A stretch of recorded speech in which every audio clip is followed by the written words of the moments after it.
Chilling tales for dark nights.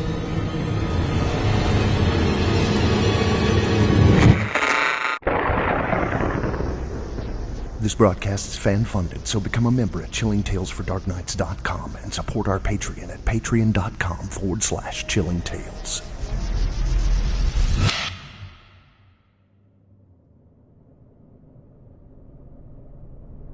What I'm about to relay to you is my experience in my own words. This is a reenactment based on true events. Only some names and situations may have been changed to protect the innocent. Who am I? The name's Charlie Davenport. I'm a writer. I write horror specifically, and this is my experience with the strange world of the Simply Scary podcast. We'll start this story out in a dry, airless desert spot about halfway between LA and Vegas. A terrible commute, yeah, but a mortgage, new kiddo, and a bank account in the black was more than enough reason to bear the boredom of the 2-hour highway run to the outskirts of town. The locals called it the Lebanon Highway. It picked up the name in the 80s as a bustling troop training center. Clusters of white crosses dotted the roadside, the results of soldiers looking for fun and finding the bottom of a bottle. It was almost hypnotic. Add intoxication into the mix and, well, I can't think of any good that could come of that. Each day I drove this parched wilderness, and each day it seemed to want to purge me from its expanse. Each patch of black asphalt wanted to burn me with its decades of stored heat, every ditch waiting for me to fall headlong and become just another abandoned thing. As a cheap alternative to satellite radio, my wife had gifted me a membership to Chilling Tales for Dark Nights, and my relationship with that collection of miscreants that made up the Simply Scary podcast had subsequently began. It offered a pleasant distraction from the multiple car fires and hockey stick-wielding vagrants wandering the wasteland, shacks dotting mountain passes alternatively swept by fire and dusted with snow, the tweaking locals, their eyes all alight with the knowledge that I didn't belong in their little piece of nothing. Those stories, the ones I listened to and the ones they inspired me to write, were my escape, a release valve at a time where there were precious few outlets. As I began this Friday drive home, I plugged my phone into the speakers and put on an episode of the show before merging onto the highway.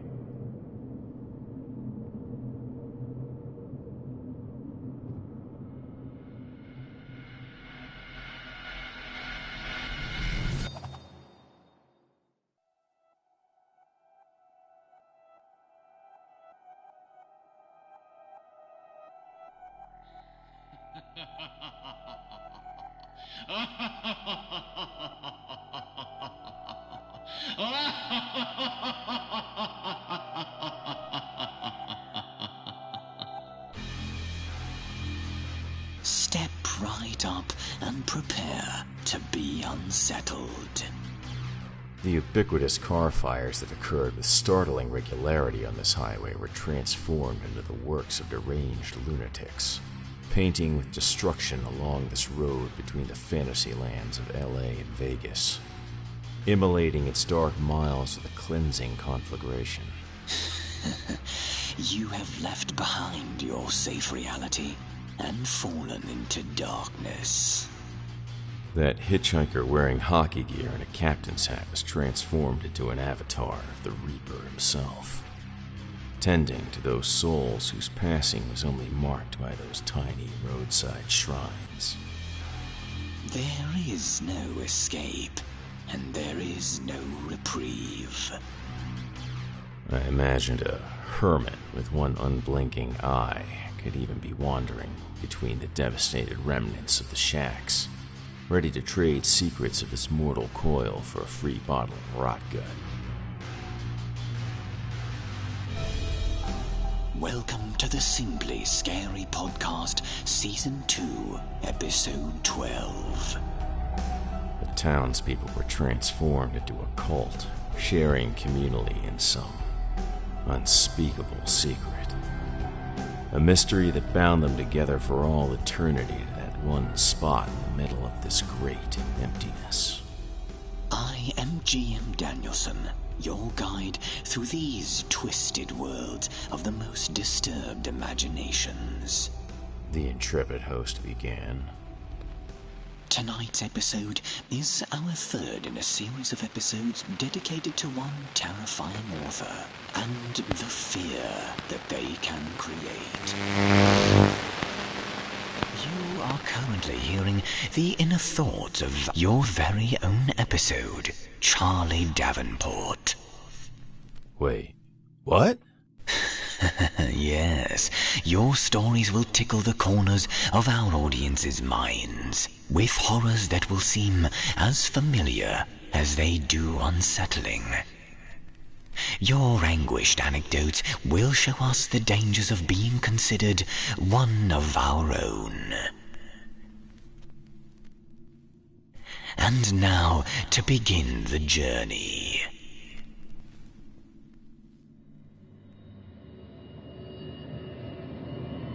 We've all had that job. You know, the one full of meaninglessness, mind-numbing tasks, and soul-crushing commutes that threaten to sap you of the last of your internal reservoir of strength and turn you into just another corporate drone. Isn't that right, Charlie? My foot eased off the accelerator for a second, my brain trying to process that last line. I could have sworn I'd heard my name come from. The blare of a car approaching rapidly behind me jarred me back to the task at hand. My, that was a close one, wasn't it, Charlie? And as I watched the other vehicle's brake lights recede into the distance, I just about convinced myself that moment where I had heard my name had been the effect of some early onset road hypnosis. I waved off the uneasiness, saying to myself, I must be hearing things. Oh, wouldn't that be nice, Charlie? Just a small, harmless moment of madness to break the malaise.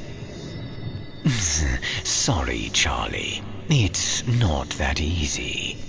Now, as you make your way home, settle in for a long haul as Jason Hill and Jesse Cornett perform in your story, Management.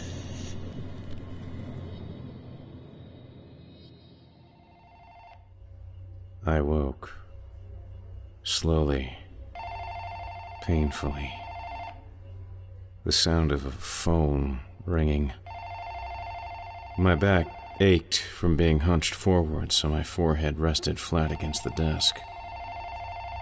With a groan that came all the way from my feet, I pulled myself into an upright position. Colody Associates Incorporated. This is... good morning to you too. Wait, what time is it? I looked around my cubicle for a clock, but found none. There really wasn't anything on the desk. No handwritten notes. Photos of loved ones. Some magazine about hiking. There was nothing denoting that I had any life outside the work I did in the cube. I looked down at my clothes and I saw that they were all a similar shade of gray to the walls of my workspace. I poked my head out and saw that the rows upon rows of cubicles formed a honeycomb of narrow pathways. In these narrow aisles, dozens of other people could be working, moving about in their daily routines, but I would never see them but for a brief moment as they passed. Though at that moment there didn't appear to be anyone in the office but myself. I found my breathing becoming labored as I considered this idea, and I retreated back into my little booth. A feeling of security filled me almost immediately. I sat there for what felt like a very, very long time. Occasionally a printer or some other piece of office tech would kick on for some internal reason known only to itself. It was then I noticed my computer was locked. Perhaps I'd been working on some project with a hard deadline or something when I'd given in to fatigue. I made to enter my password, but I found there was no hint of any phrase or key word tickling at the back of my brain. Would it be my birthday? Am I really that kind of person? It was at this point that Mr. Edwards entered the office. He was a neatly attired man of some indeterminable middle age, wearing a double-breasted suit that was a few years out of style. It was the same odd, almost incarcerated shade of gray as my own clothing. I did not recall exactly why, but I knew that I disliked Edwards. Still, I was relieved to have another presence in the office. Here early, are we, Mr. Babbage?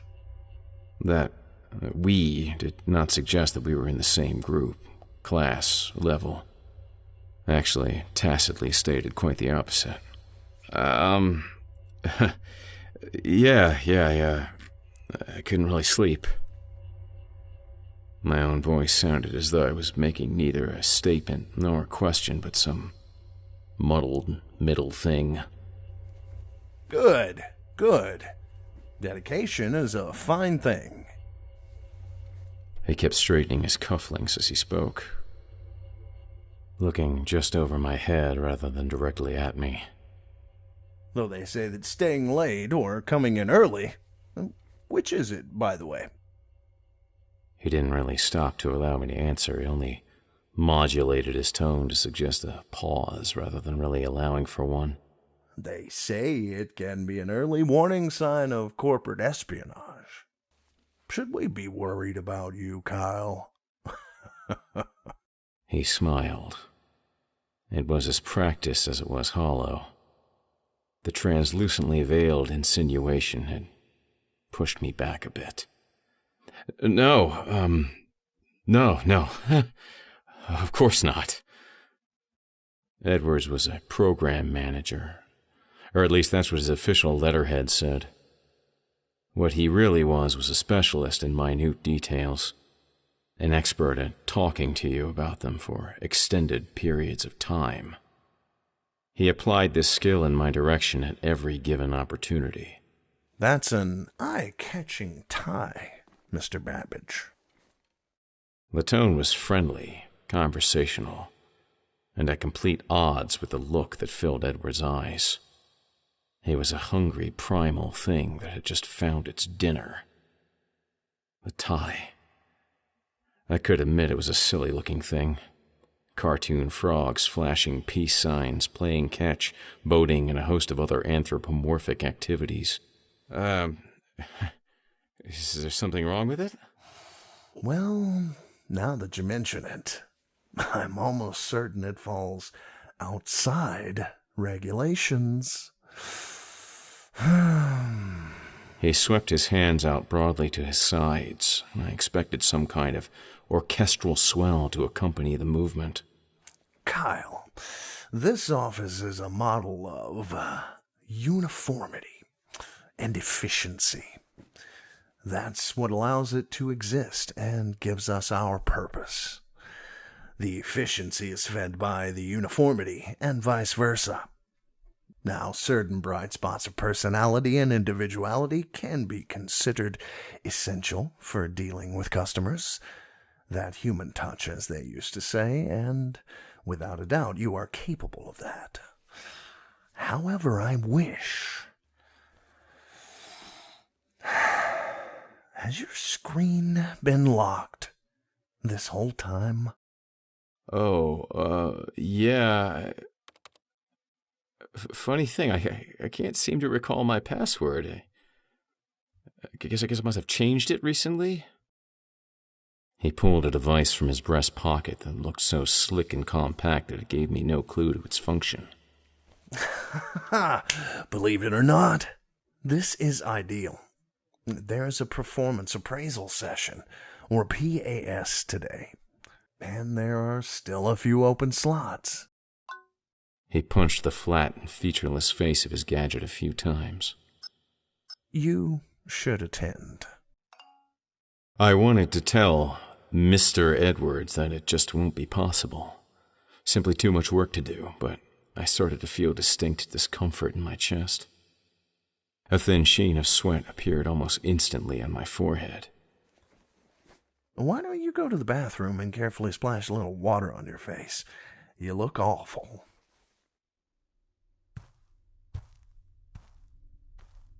I made my way to the men's room, passing down the long, practically featureless hallway that separated from our office. The scent of the place stung my nostrils with some acrid chemical. I stood in front of the sink and looked into the mirror that hung above it. My face was indeed a bit washed out, waxen in hue, almost to the point of me blending into my nondescript surroundings. The only hint of color was the tie. Where had I gotten it? As pleased as I was with the irritation it had produced in Mr. Edwards, that really wasn't something I thought that I would have bought for myself. Deep in the armchair of my soul, I'd have to admit that I'm a pretty basic guy. In my own way, as bland and dreary as the walls around me. Where had it come from? With a lurching tug of my stomach, suddenly I remembered. There had been some woman, desperate and frazzled from the malfunctions and crashes her unit was experiencing. She'd called from Tulsa, or somewhere in Maryland. I talked to her through the various processes for an hour or more, and with no result, she'd suggested that maybe she could just take a hammer to the damn thing. I said, and when asking myself later why I could not come up with a reason, "If you're feeling froggy, ma'am, you can give it a try, but I think it might void your warranty." There had been silence on the other end. Froggy was, as you might imagine, not on the approved list of responses, and for a moment the terrifying notion that she might complain and ask to speak to a manager like Edwards filled me more completely than it had any right to. That comment had, as she said, tickled her pink. We got her unit back up and running again, and a week later in my company mail, there had been that god-awful tie. Frogs of various colors and subspecies engaged in activities, barbecuing, water skiing, across its noxious orange fabric. Wearing it the next day had made me happy in a simple kind of way, much as a favorite blanket can be a comfort, I imagine. I couldn't really recall anything else doing that for a very long time. I wore it every day for the better part of a month before it had fallen under Edward's eye. I buttoned up my collar and straightened my much maligned tie around my neck so as to be presentable. Having that memory, recalling it, had been a strain. I was thoroughly exhausted and my vision blurred and doubled for a moment before coming back into focus. I pitched forward and stopped myself from falling only by bracing against the sink with both hands. My breathing shuddered and my knees began to wobble, and I would have sworn that I smelled toast burning somewhere. I sure hope it was coming from the break room. I half ran, half toppled towards the door. The effort to do so was tremendous, and whatever reserves or control I had maintained up until that point had completely left me. The hallway carpet provided some cushion from the impact, but I still felt the air rattle out of my lungs and my nose painfully bending against the pressure of my own body weight on the floor. As I lost consciousness, I heard footsteps coming towards me.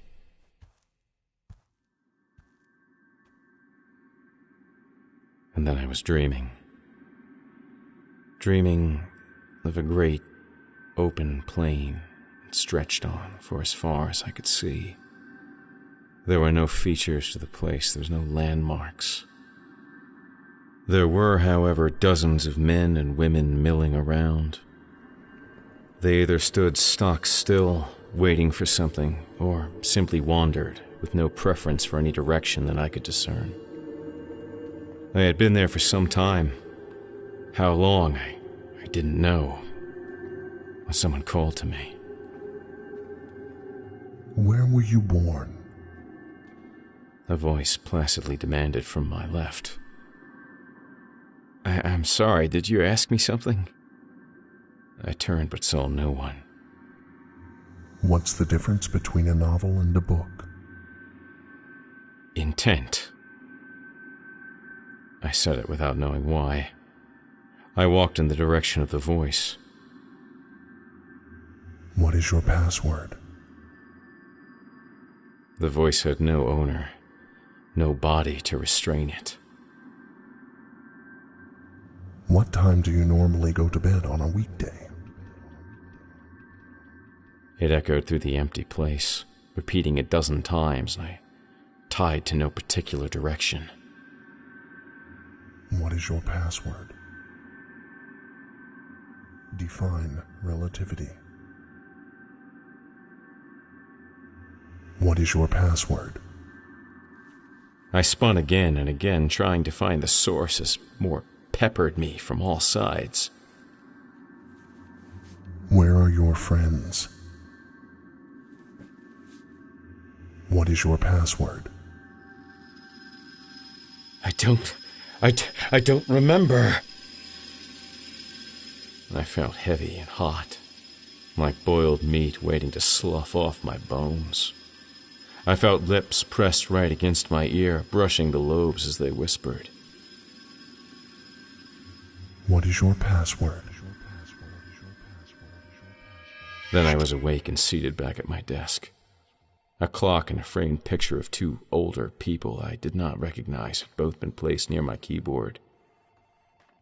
I looked down at my chest and saw that the frogs with their many leisure activities were gone, and in their place was a solid gray strip of fabric. And Edwards was already speaking. So, as a result, you've been assigned a rating of SJDR. He looked up from his device and waiting for me to say something, as though that collection of capital letters should have some meaning to me. What does that mean? The appraisal? What it means is that you have a propensity. He said it with the pride of a man that had correctly deployed an entry from his novelty word of the day calendar.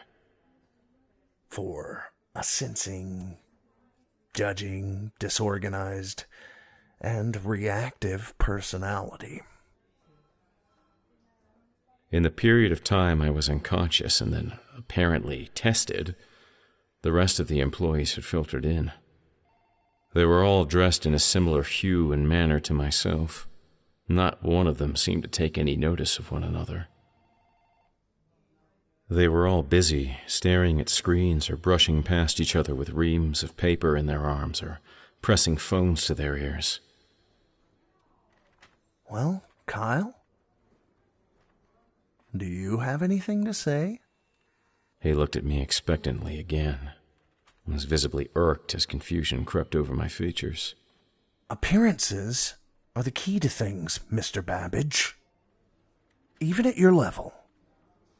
To do the job well, you simply follow the rules and guidelines provided to you by the company. However, to truly be a success, you must look the part.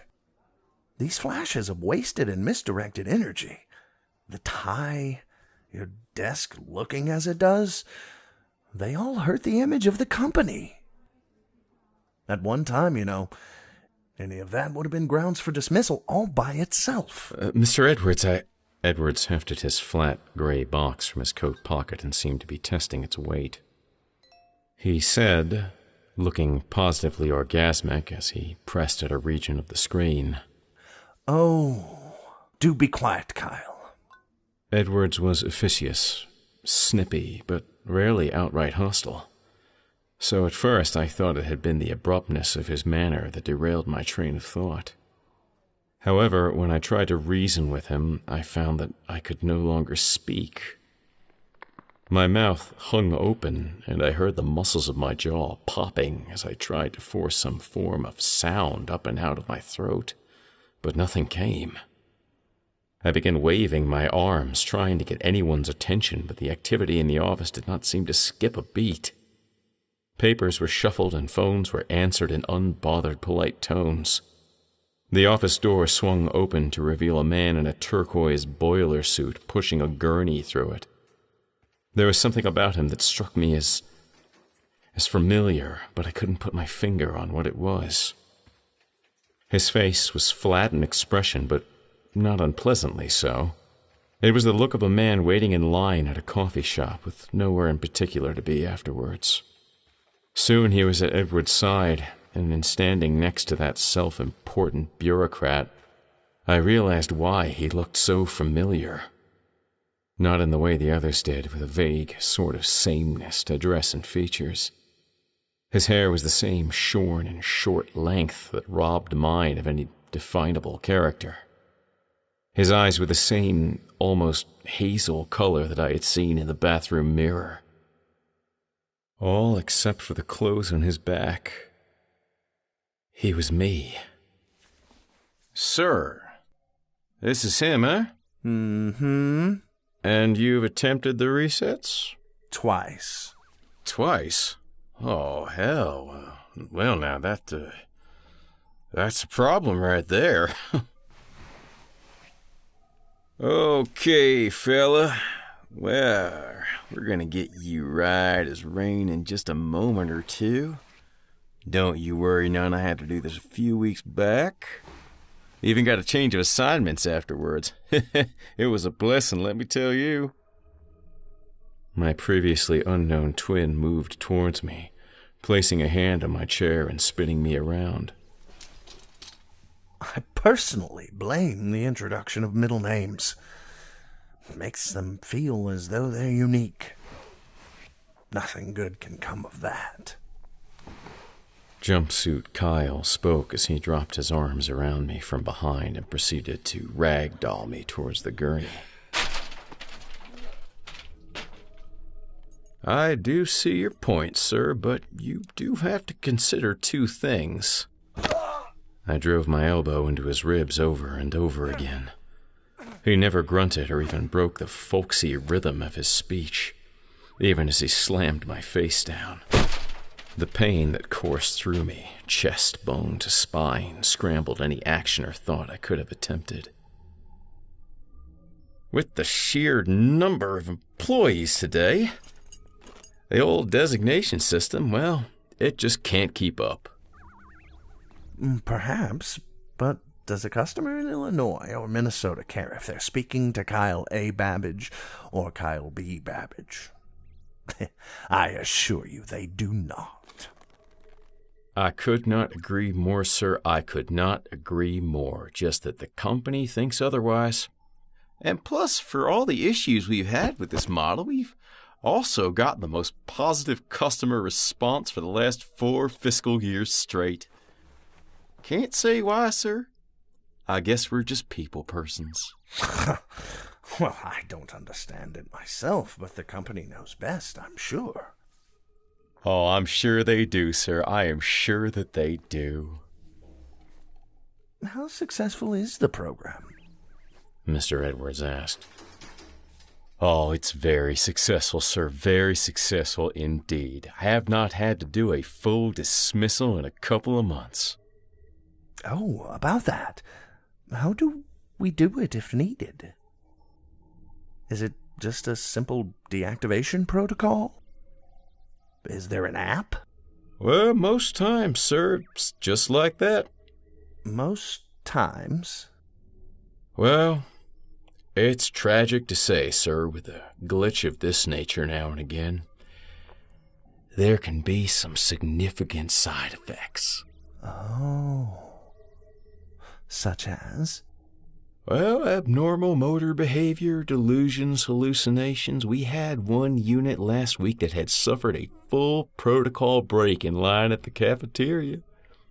1 minute fine, the next ranting about something crawling inside his eyes. "It's behind my eyes," he said to me. "Ain't it just horrible, sir?"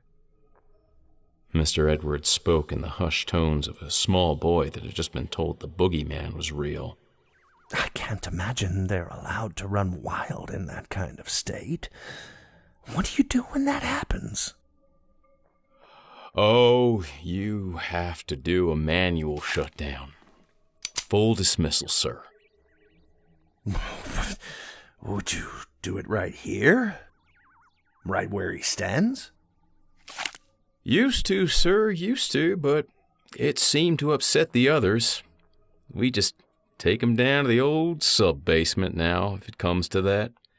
Gets 'em out of sight. It's where the furnace is."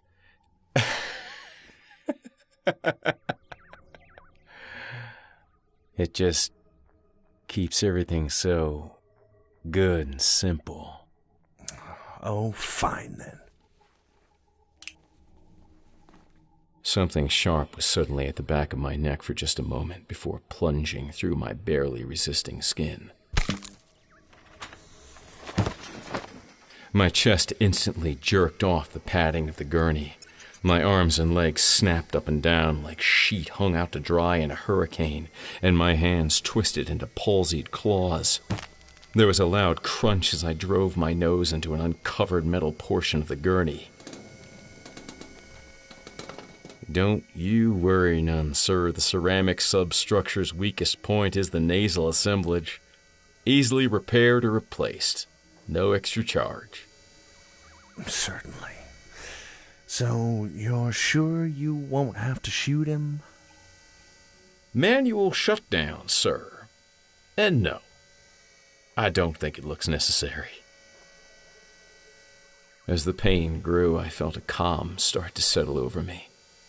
An artificial and horrible deadness. As I slumped boneless on the gurney, it no longer bothered me that the procedure had hurt.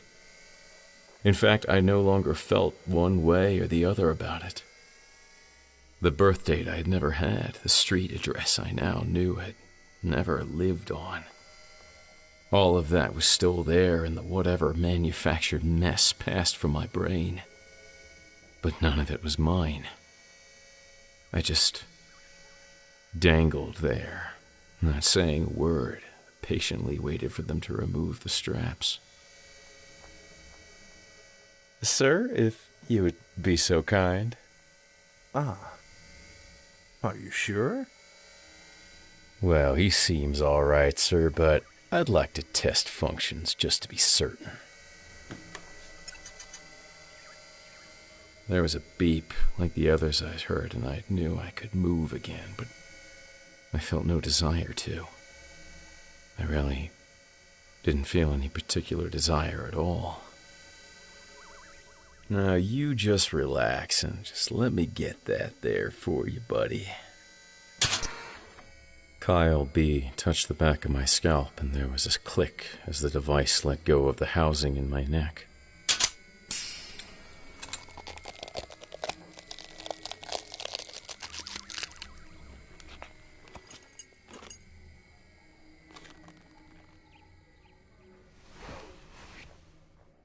I sat up and I looked at Mr. Edwards and the other Babbage model. "You'll be all right, Kyle. I'm sorry, that was a real hard reset, but I'm thinking you're going to be just fine. May I... may I have some tissues from my neck?" "Ask and ye shall receive," the man in the turquoise jumpsuit said, and reached into a nearby cubicle, handing me some brown paper towels which I pressed to the open wound.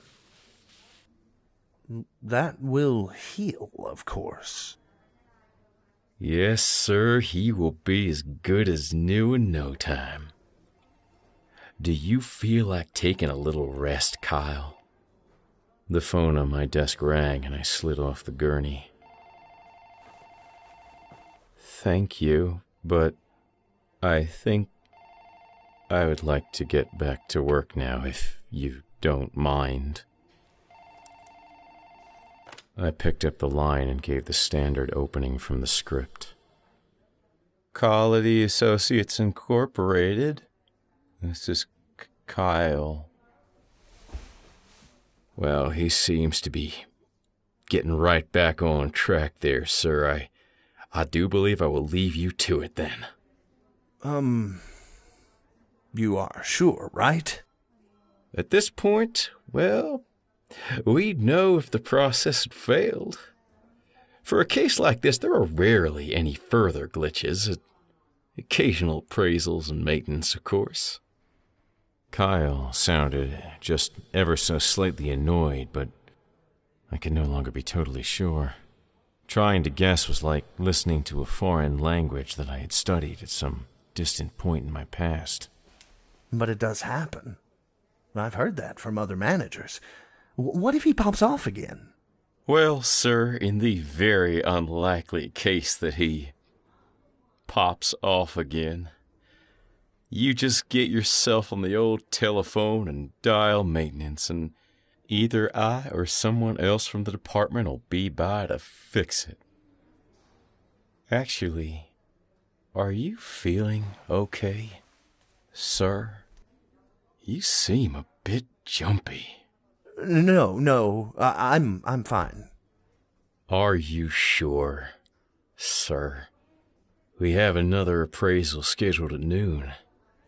I bet you I could squeeze you in. Yes, Mr. Babbage. Yes, no, I know, but it's not needed. If you'll excuse me.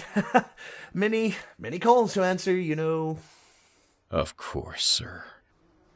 Well, I guess I'd better be moving on myself then. You have yourself a fine day, sir. Mr. Edwards scurried away, furiously pushing spots on his great gray box.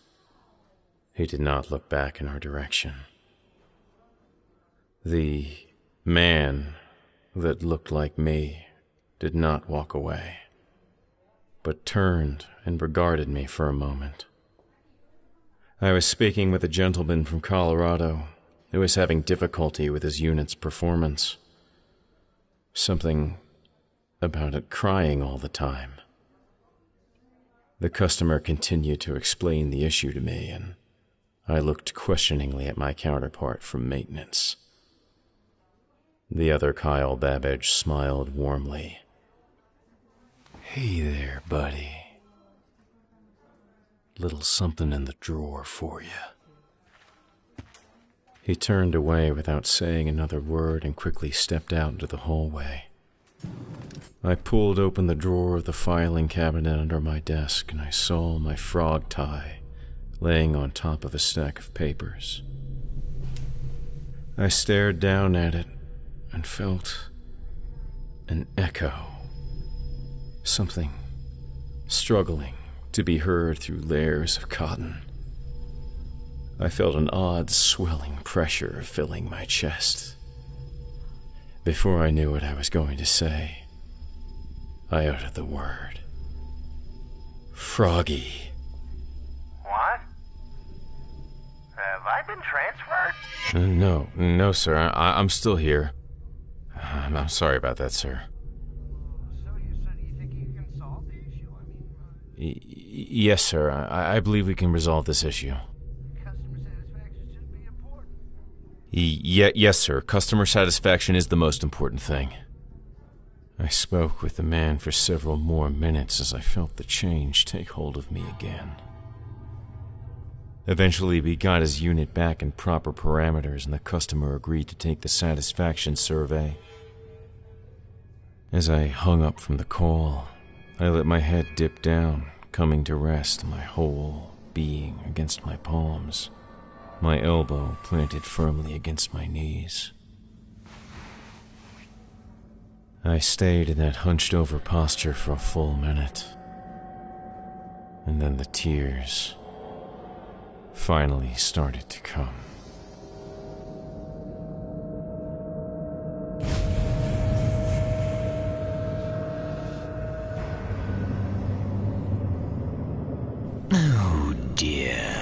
Is corporate life really all that bad, Charlie?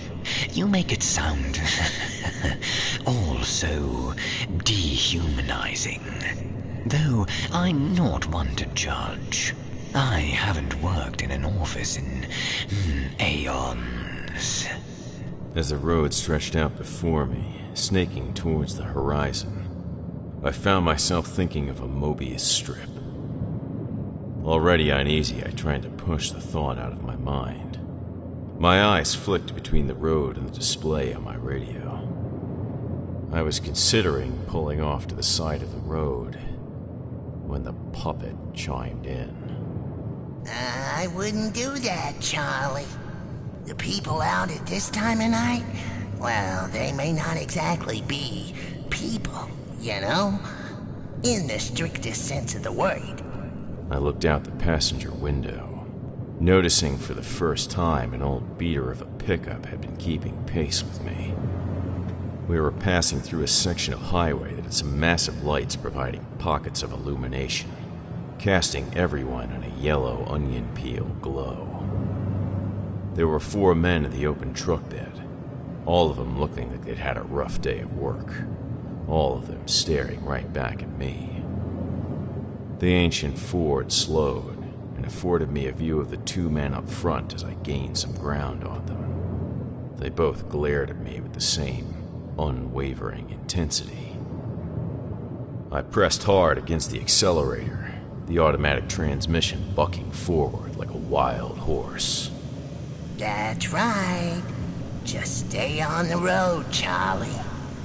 Let the show play through, and everything will be just fine.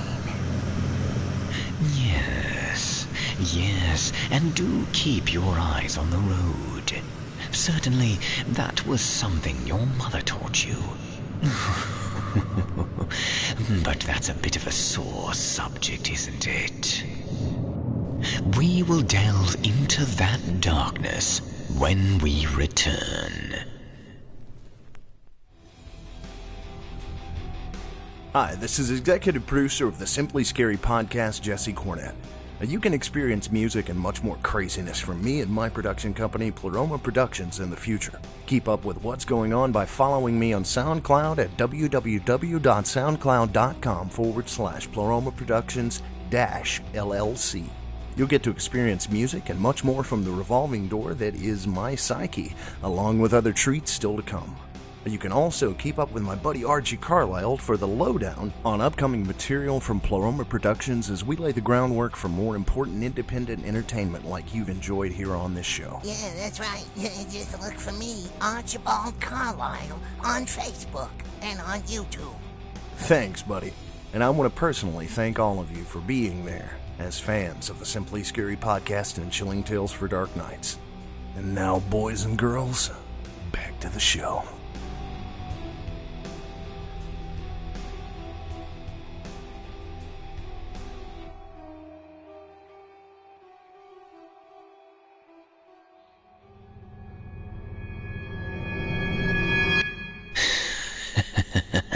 And now for the next act in your imagination's deadly theatrics.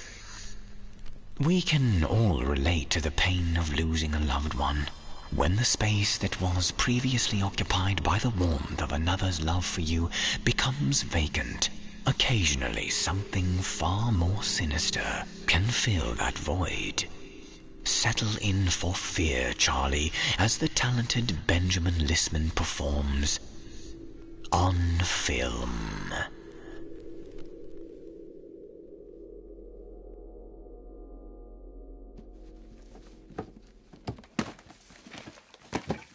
I don't know how long the film had sat in that box in my family's place. The 4 rolls had been swept up in a number of small items in my mom's effects, things that I can't explain why we took them. Keys, loose change, Polaroids that had begun to blur with the deterioration of age. Things too small, too transient to have any value, sentimental or otherwise. They were all things that could easily be brushed into a trash bag. All of the big-ticket items, as Jake had called them, had been tucked away into all the cut-rate storage facilities we could find around Rhode Island, and it had just been down to a few scraps to be cleared away before the realtors brought the first of the prospective buyers. I had fully intended to leave them in the hotel, to let some poor maid working for minimum wage and whatever tips tourists decided to give her deal with the last of my burdens. However, Ella had carefully placed the bag into her checked luggage. Reasoning was that I'd cared enough to take them, and I must have wanted them. It wasn't until we were back in California that I found the glossy black bag crinkling under my wife's unmentionables. The collection of jangly keys, quarters, and lost memories took up residence in a drawer right under our linen closet for several more months. Why she chose to get them developed, where she even found a place that still did that thing, I'll never know. I am by trade and nature a logical man, concerned with all the measurable things in life. This characteristic was a constant source of frustration to my mother, who placed great value on the unknown and unseen of the world. I'm sure she would have told me that Ella, my wife, had taken the bag and had them developed because I was supposed to see them, that it was part of some larger plan.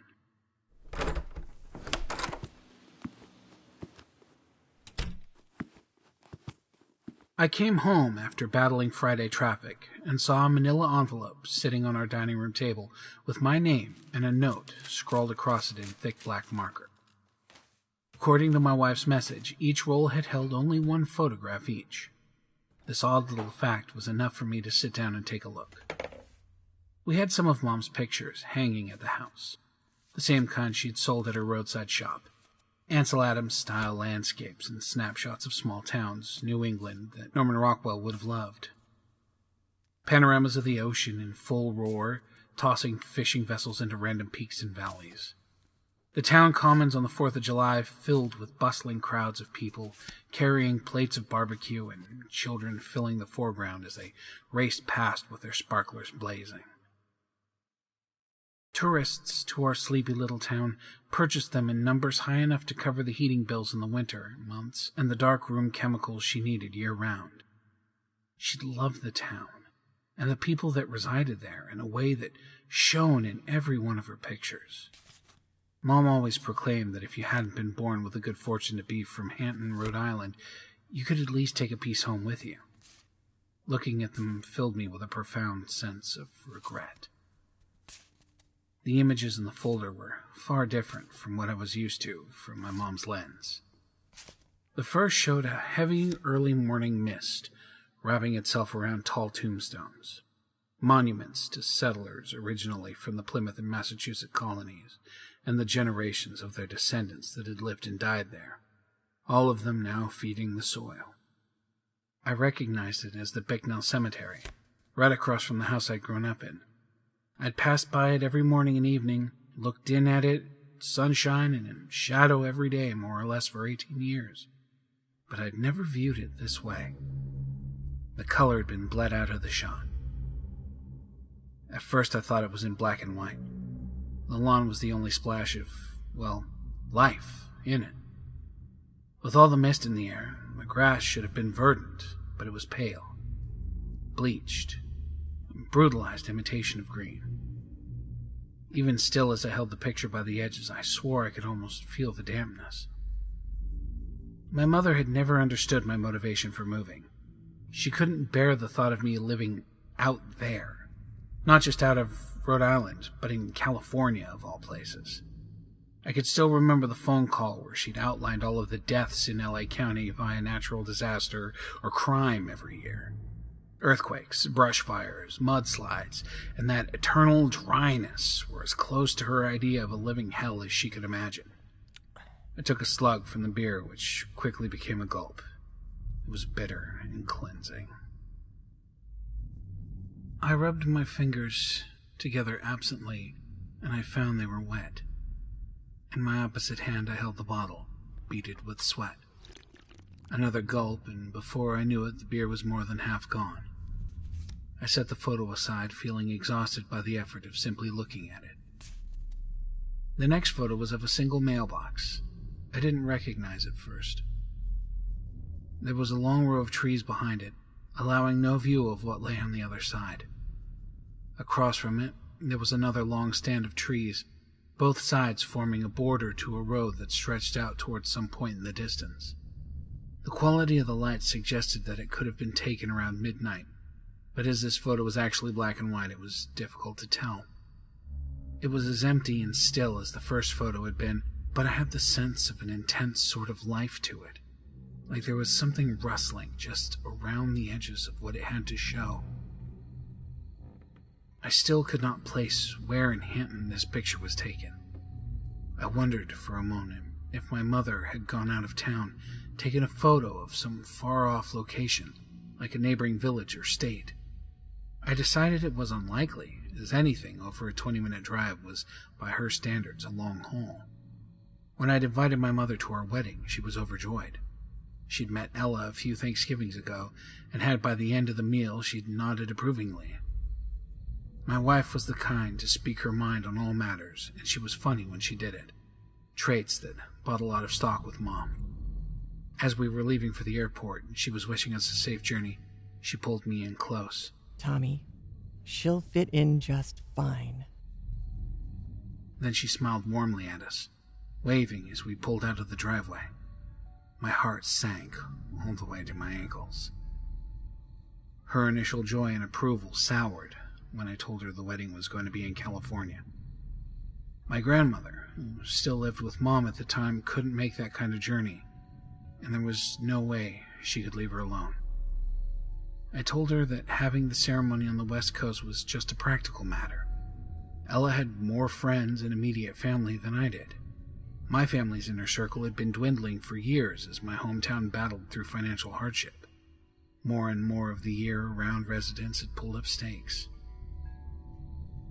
I had tried to convince her that if we weren't able to find someone to check in on Grandma, any number of folks remaining in the area that owed her a favor or two at least, then we'd do a smaller ceremony in town. Mom had carefully explained that she couldn't impose on anybody like that. How could anyone but her possibly be expected to know the schedule of pills Gram took, what shows she liked, or how she took her soup in the evenings?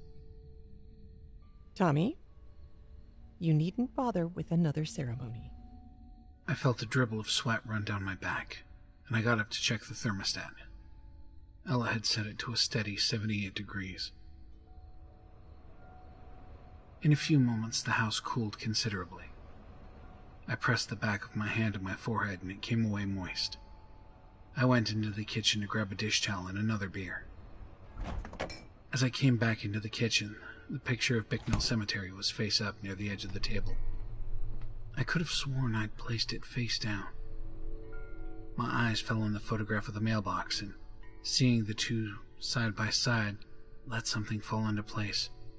The mailbox was not the one I remembered from my childhood, that having blown down in Hurricane Floyd back in 1999, but the address printed on the side was the same.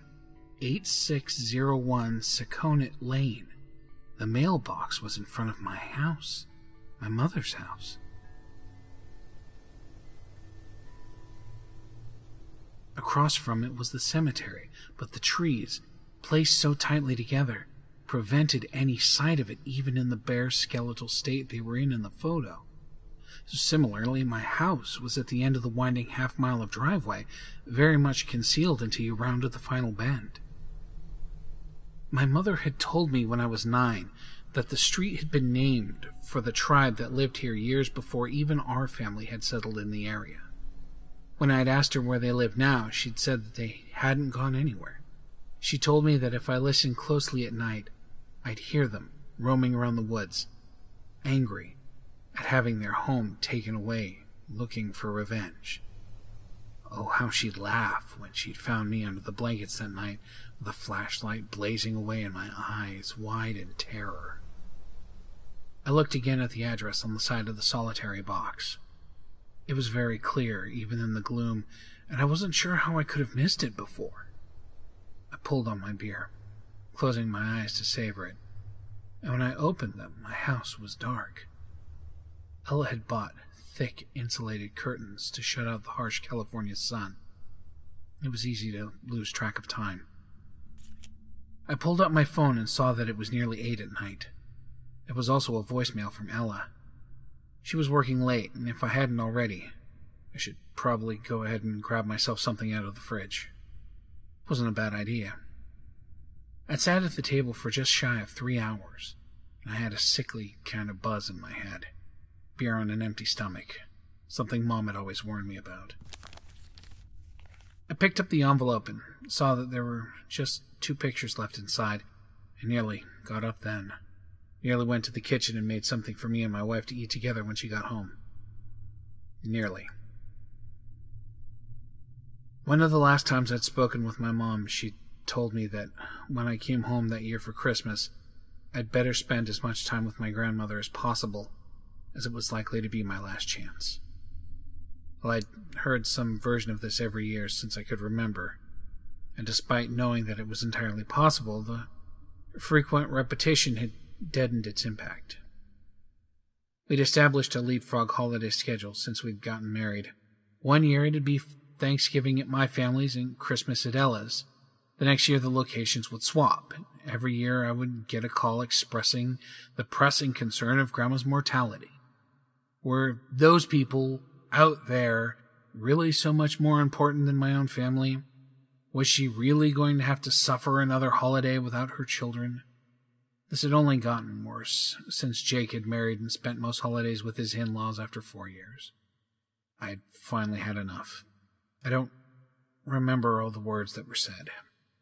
I've probably chosen not to, but after many slings and arrows back and forth between us, I finally told her that just because she'd been too scared to go past the town line didn't mean that the rest of us had to die there.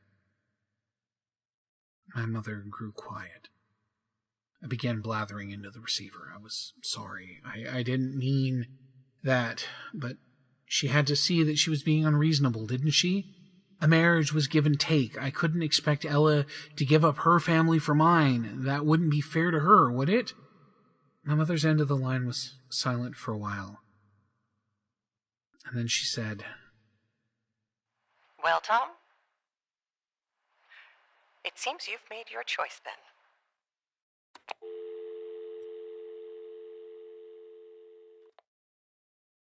Almost a year went by, and there were no calls, no letters, nothing. I'd speak to Jake every few weeks, and in between just catching up on what was going on with each of us and what new movies seemed like they'd be worth the price of admission, I'd ask how Mom was doing, and invariably the answer would be, Oh, good. She's good. Still mad as hell at you, Tom, but otherwise, good. He'd ask if I had any message I wanted to pass on. I never did. I slid a photo out of the sleeve, and my breath caught in my throat. The floor on the photo, black and white, just like the last, was littered with debris, mostly small indistinct items. I could make out scraps of paper and the edges of trash bags that I knew were either filled with clothes that she had lacked the strength to carry up the stairs or actual garbage she couldn't load into her car and take to the dump. There was a small, empty flat of oranges with a graphic on the side that announced they'd come all the way from sunny Florida. Above it stood an old iron stove that had been attached to our chimney once. In the winter, when fuel was too expensive, Mom had burned firewood in it. The ambient heat would rise slowly, and the chill would lift from the house. Mom had said it had been in our family for generations. It was a bulky monstrosity, heavy in weight and covered in fine detailed scrolling that must have been done by some artisan centuries ago. In the photo, it had been torn away from the wall for some reason. One of its doors hung open and an old ceramic bowl, forgotten inside it, was visible. When I'd stood in that kitchen in that very scene only months before, the air had been thick with decay. Stillness. I could smell it again. I snorted a few times, trying to force the phantom odor from my nose. My grandmother had been slipping deeper into senility. The doctors wouldn't call it Alzheimer's, but Jake told me that she often called his wife by Mom's name, or one of her sisters, all of whom had passed away decades ago. As taking care of my grandmother had become more and more time-consuming, other things in Mom's life began to slip away. The chickens in the backyard hadn't had their eggs collected in months, and they sat rotting. The smell had been awful. We took away bag after bag of them. The yard work, one of my mother's great joys, had also gotten away from her. The lawn stood as tall as my knees. Branches of trees she'd planted before Jake had been born grew into each other, forming a canopy which denied the flowers below them much-needed sunlight. One afternoon, as Jake and I were having a couple of beers in the kitchen, taking a break from the cleanup, a question that had been knocking around in my head just popped out. Why didn't you help her? Why didn't you? Me? I was in California. Exactly. We never talked about it again. Jake had called me just a week prior to tell me about Mom's cancer. Like most things, she'd just let her doctor visits go by without any notice. When she developed a pain in her chest, she'd put it down to a muscle strain and never investigated further. It was around October when Jake had dropped by to check in on things and collect some of his PlayStation games. He noticed the pain on Mom's face when she tried to take something off the top shelf in the pantry. He'd driven her right to the doctor's office and then straight to the hospital. He called me, but I heard very little of what he said except metastatic, stage 4. He'd pressed the phone to my mother's mouth, and she'd said in a parchment, dry voice, dulled by pain medication, Come home, Tommy. It'll all be better when you're here. I was in the air when she died. I landed, and there was a voicemail from Jake. It happened about an hour prior. I lined up the pictures in the order they'd come in. The graveyard, the mailbox, the kitchen. I was nauseous and tired. Looking at my phone, I realized that another hour and a half had passed without me noticing. I pulled the last photograph free. Unlike the others, it was in full color. The man sitting at the table was in a rumpled suit, his tie pulled loose around his throat, like he'd gotten home hours ago and hadn't bothered to change. 2 empty beer bottles and a series of 3 photographs were laid out in front of him. A 4th was in his hand. I dropped the photo to the table and jumped up, fully expecting someone to be there, but I was alone. One of the bottles, jostled by my sudden movement, fell to the floor and smashed, glass sliding across the wooden floor. I stood there trying to piece together some reasonable explanation for this, but there was none. Slowly, I bent over the last photograph. Where before the man was sitting at the table, he now stood leaning over it. 1 empty beer bottle sat in front of him, and a series of 4 photographs were laid haphazardly out next to it. I wanted to pick all of these pictures up, tear them to shreds, burn them. I wanted to get rid of any evidence that they had ever existed. But instead, I sat down and picked up the last photo. I remained very still, not wanting to watch as the man in the photo changed position again. I wanted his world to be as stable as possible while I figured this out. As before, I felt a rising dampness, heard the wind make the woods around the house groan. Insects filled the night with alien calls, and the air became sour, and when I looked up again, I was standing in a ruined kitchen filled with garbage. There was an old wooden stove pulled to the center of the room, and next to it was an old flat. The advertisement on the side proudly proclaiming that it had once held oranges all the way from Florida. I heard a door open and footsteps crunching across broken glass. Tom?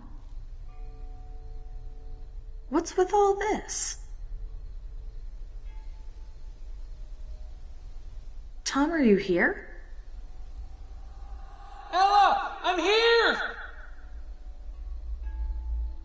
tried to move towards the sound of her voice, but in the darkness I fell over something and hit the floor. A number of sharp objects poked me across my chest and abdomen, and something rotten squished under my knee. Tom. I realized that the photo was still in my hand. I lifted it to my face just in time to see Ella walk out of our dining room. Where's the broom? There was the sound of a door opening and then closing, and that was the last thing I heard from her. I don't know how long I've been here. For the first few days, I tried to find a way out. I pulled at the front door for hours, but it wouldn't budge. I threw that orange box at the window, and after it bounced off, I picked it up and swung it like a bat. My hands ached, but the glass was none the worse for wear. I even tried going up to the second floor, but somehow I always end up right back here. I can set my foot on the first step, but as soon as I lift the other off the kitchen floor, I find myself in front of the stove. The picture of my home back in California doesn't change. I look at it all the time, hoping that I'll see Ella or anybody walk through frame, but it's always just a picture of the dining room with one beer bottle on the table and 3 photos lying face up next to it. I haven't slept since I got here, and my mind. I've started to make a noise. I don't know if it's crying or whimpering, but I've made it more often than not lately.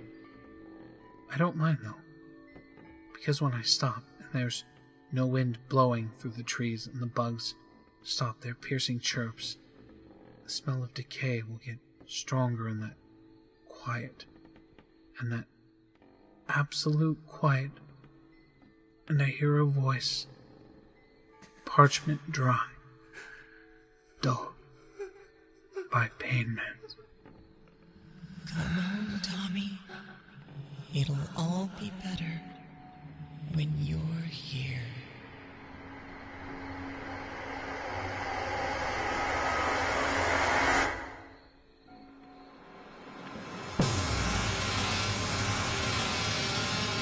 Well, that certainly brought the mood down, hasn't it?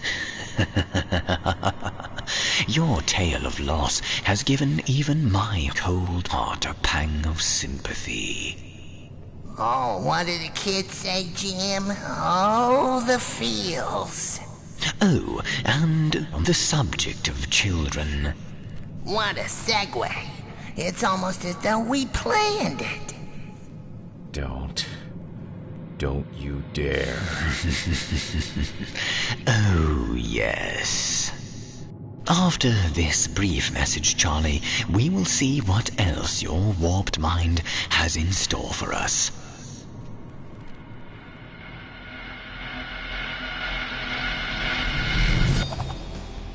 The Simply Scary Podcast, Season 2, Episode 12. Become a patron today and you'll get the extended version of this show. Here's a sample of the extra stories you get when you become a member. What is your password? I don't remember. I felt heavy and hot, like boiled meat waiting to slough off my bones. Listen, Puddin', don't call me that. I hate it. I always have. Well, it was true. Even Abby was taken aback by the fierceness of her anger. Become a member today. Go to simplyscarypodcast.com/tour to get more horror than you can handle. In every human life, there are seasons. We pass from children, jumping at shadows, waiting for us to be left unattended for even a moment, to adulthood, when hopefully we can look ourselves in the mirror. Well, most of us do, that is. and convince the person staring back that there really is nothing to fear. Let's explore your next terrifying tale as Jason Hill and Ashley Tofo perform Lil Tommy McGee.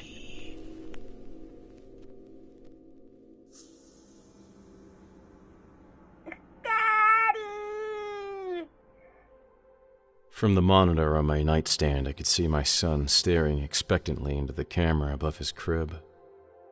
My wife rolled over next to me, turning away from the unwelcome light and noise. Asked for by name.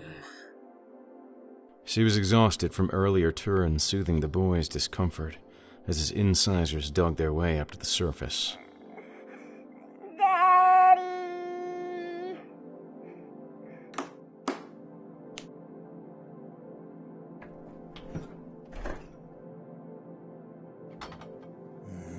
I grumbled slightly as I rummaged through the fridge and then creaked along to Ethan's room.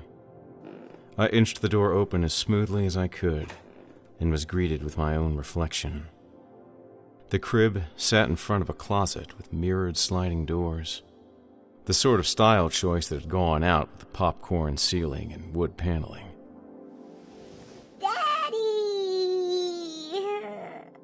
Ethan raised his arms towards me, and as I gathered him up, I tried the bottle and the teething ring, but he only turned his head back and forth in protest. I checked his diaper, but found it dry and clean. Finally, having enough of my efforts, he let out an air raid siren of a wail. The wall between his bedroom and ours was thick, the house having stood since the early 1920s. But not so thick that my wife could remain sleeping through much more of this barrage. Listening to us read always had a calming effect on Ethan, and so I carried him to the living room, avoiding all the toys spread out across the floor, and began to look over a small collection of children's books.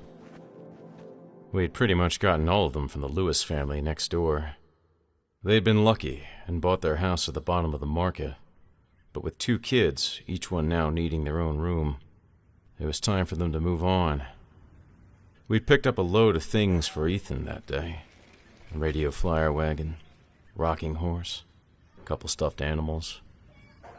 One was a pot-bellied wolf with a red checkered shirt and huge felt triangles for teeth. No, wait until you see what's in his belly. I found a tiny doll with horn-rimmed glasses, gray yarn for hair, and a remarkably calm face of an elderly woman that had been swallowed whole. The big bad wolf. Yeah, came with one of the picture books we got for the girls. Creepy, right? He gestured over to the knee-high pile of brightly colored books next to a pair of strollers that his girls had long since stopped needing.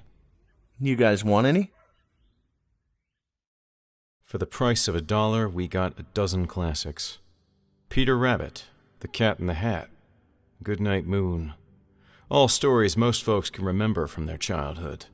But now, as I was arranging them on our shelves, I came across one with a plain blue cover that I didn't remember grabbing. There was no title or author listed when I opened it. I found that this book had no stamp on the inside of the cover proclaiming property of Emily Lewis, as all the others had. Standing there, desperate for Ethan to stop crying, I decided to give it a try. I read out loud as I settled down on the couch. What you see in the mirror is not all there is. And little Timmy McGee looked at a face that was not quite his.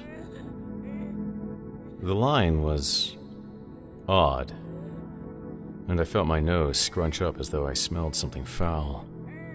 But Ethan gazed raptly at the picture open in front of him and drank deeply from his bottle. Seeing that this story held his interest, I kept going, finding myself sliding into that voice I always seemed to use when reading to Ethan. The little man who long ago should have been in bed, or at least that's what Mom and Dad had said. Could not say exactly what was out of place, but knew in his heart of hearts that this was not his face. The illustration on the page showed a little boy wearing PJs the same blue as the front of the book. He was staring into a bathroom mirror, his face a quizzical blank. His reflection faced him, wearing that same expression. I looked again at the picture and thought that if there was a difference between the illustrations of Timmy and his reflection, I certainly couldn't see it. The artist had drawn Timmy's mouth with a simple black line that pulled down to the right side of his face in a grimace. Sure, it was a crude drawing, intentionally so, but it conveyed pretty neatly that, for a kid in footy pajamas, Timmy was certainly dealing with a puzzler. Daddy had looked him up and down, and was certain that it was still his son's 2 feet that stood on the ground. Mommy said he shouldn't have a care, for it was without a doubt his dimpled cheeks puffing out the same air. I smiled at that, but as the previous page glided down, the next revealed Timmy, staring out at the reader with a deep and careworn expression lining his tiny little face. It might have been the early hour, or the fact that I hadn't gotten a solid night's sleep in a while, but it took me a minute of staring at that image before I could put my finger on what was wrong with it. On the page, 2 sets of eyes stared back at us. Timmy was facing out, looking right at us. And so was the reflection. What?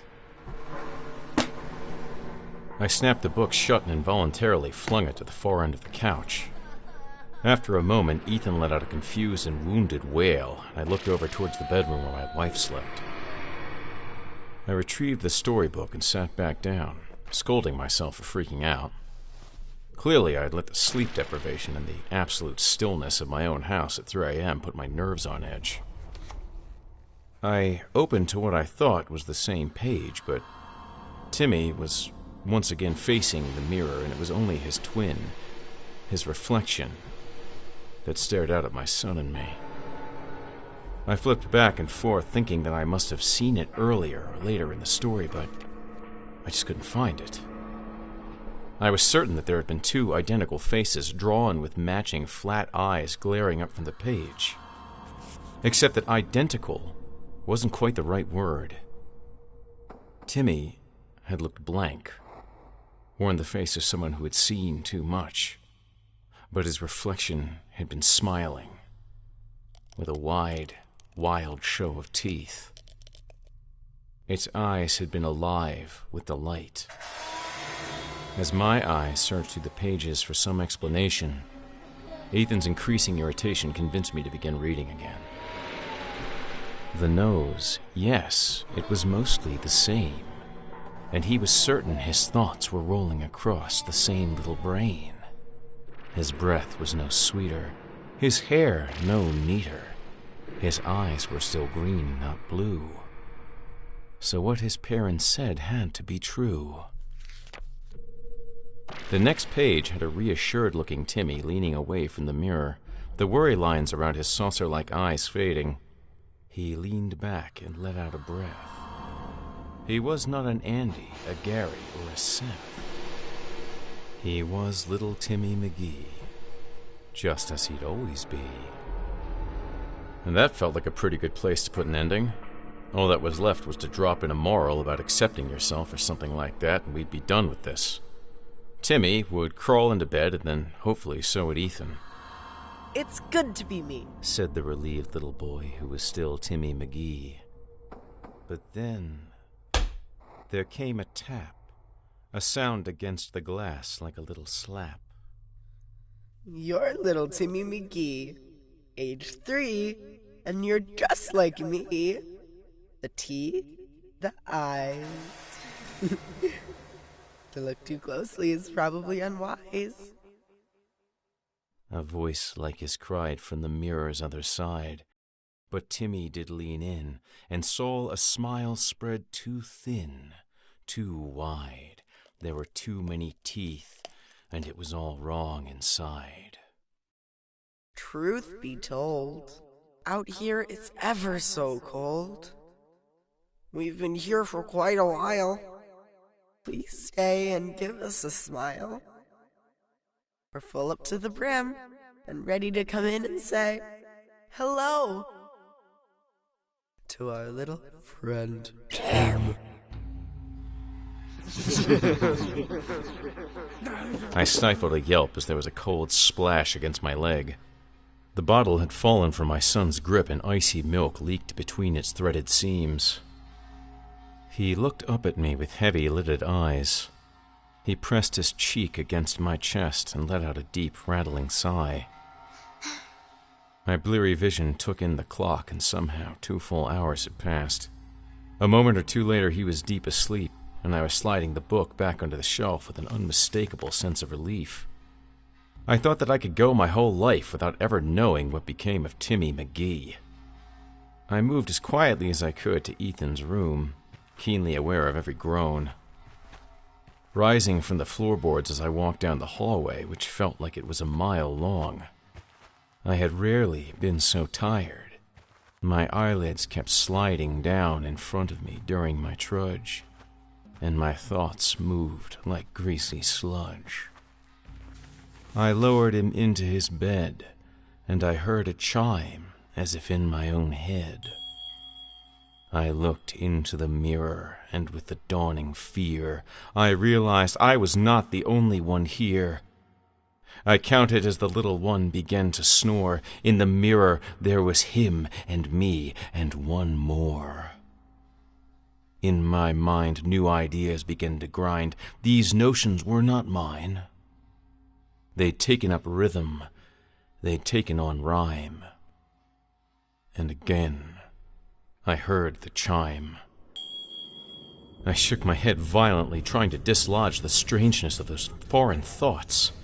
My knees buckled, and I gripped the edge of Ethan's crib to keep from pitching over into it. I'm just tired. Maybe something I ate. I said them over and over again. Anything it took to make the world a rational place again. I looked down through watery eyes at my son, who was sleeping peacefully with his thumb in his mouth, blissfully unaware that anything at all was happening. With each repetition, my breathing slowed and my vision cleared. But then, there came a tap. A sound against the glass, like a little slap.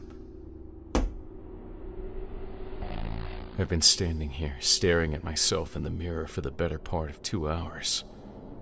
The sun has broken the horizon and the room is starting to get hot. Normally, my wife would have gotten up to turn the air on, but I haven't heard her move. It's not like her to stay in bed this long. I can't think about that, though. If I let my focus slip, if I do or think about anything other than looking into this mirror, the rhyme comes back.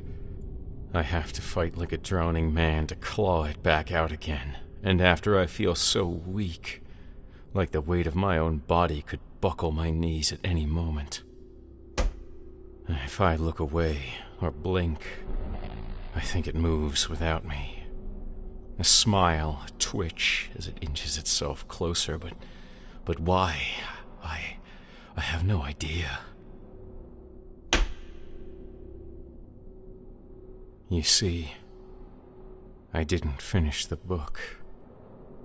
That damned blue book on the shelf, that damned blue book all by itself. And I don't know the end of the story of Timmy McGee. And I'm afraid that how it ended for him is how it will end for me.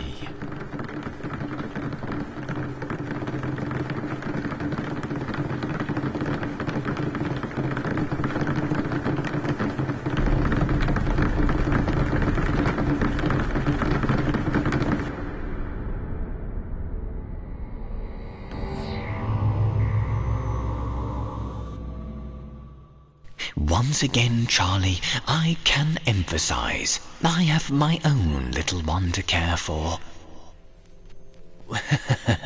No, I mean my Sumatran rat monkey.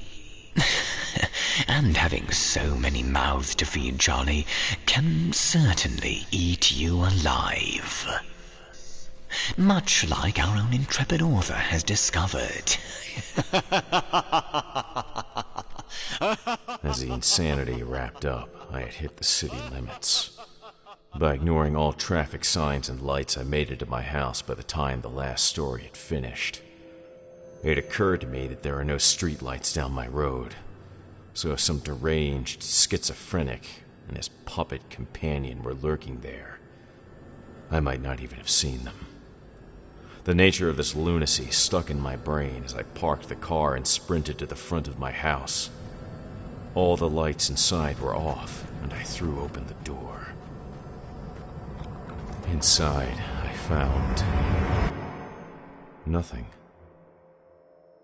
Nothing but the familiar dim interior of my own home. I checked every room in the house. There was nothing out of place. No monsters, no madmen. No death waiting with claw or axe. I went to my bedroom and saw my wife and child in our bed. The little one must have had a nightmare or something and crawled in next to Mom for a little comfort. What had just happened to me? Had I had some kind of psychotic break? Could someone have slipped me something? I was tired beyond measure, and there were no answers to be found on this side of daylight. I looked at my side of the bed, and without even changing or even stripping off my shoes, I lowered myself onto the sheets and drifted off to sleep.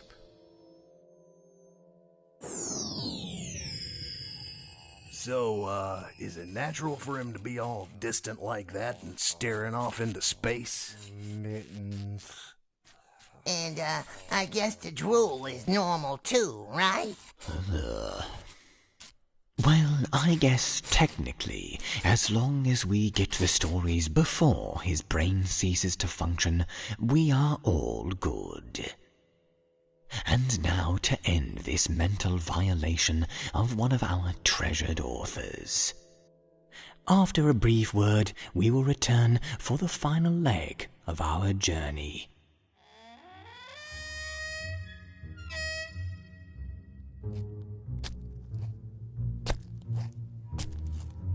Well, howdy folks, the other half here.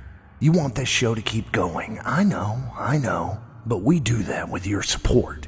It ain't free, you know. So besides becoming a patron and a member at chillingtalesfordarknights.com or patreon.com/chillingtales, you might be asking, hey other half, how can I support your form of killer broadcasting? I ain't got no scratch. Well, we've come up with other ways to help us keep this show dead alive. When shopping with Amazon, use the link chillingtalesfordarknights.com/Amazon or simplyscarypodcast.com/Amazon, and a portion of your purchases go to keeping this Frankenstein's monster pumping with voltage. So remember, use chillingtalesfordarknights.com/Amazon and simplyscarypodcast.com/Amazon when purchasing through there to help promote fan-funded entertainment like ours.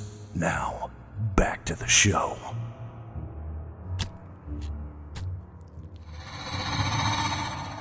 You can support horror programming from the Simply Scary Podcast by using the link simplyscarypodcast.com/Amazon in your address bar when planning to do your shopping with Amazon.com. Just a quick reminder that when you subscribe to our YouTube channel, make sure to click on the little bell next to the subscribe button to make sure you are alerted whenever a new video is posted to our channel. And as always, we humbly ask that you please allow the YouTube ads to play during our show and to occasionally click on those ads to assert your viewership and to solidify our ability to continue creating content that disturbs you. So, Charlie was asleep this whole time? Yep. Theoretically, Wikipedia says he should wake up tomorrow none the wiser. Should? Well, there is a slight chance he'll be caught in a temporal loop, reliving the delusion of commuting through that endless wasteland trying to get home to his loved ones while being forced to relive the torments of his own imagination. That, or he'll just be super easy to beat at checkers from now on. Oh my. Well, on that note, this is GM Danielson, thanking you for being a part of our little experiment. Stay tuned for what's next, and join us for more mind-altering thrills as we show you that we love you as one of our own. And as we dive deep into the mind of our author pool, be assured that you are just experiencing the Simply Scary Podcast.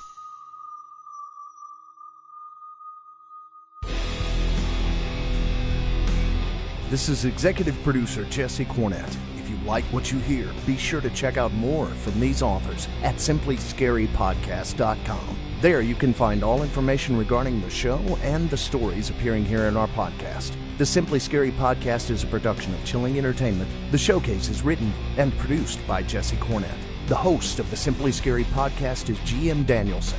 Original music during the show by Jesse Cornett. This broadcast was directed and created by Craig Groshek. Be sure to look for the Simply Scary Podcast on iTunes. And if you like the show, leave us a 5-star review. Comments or questions? Email us at contact@simplyscarypodcast.com and check our website for more information. While you're there, consider clicking on the patrons link at the top of the page to help support our show. Copyright Chilling Entertainment LLC 2017. Thanks for listening.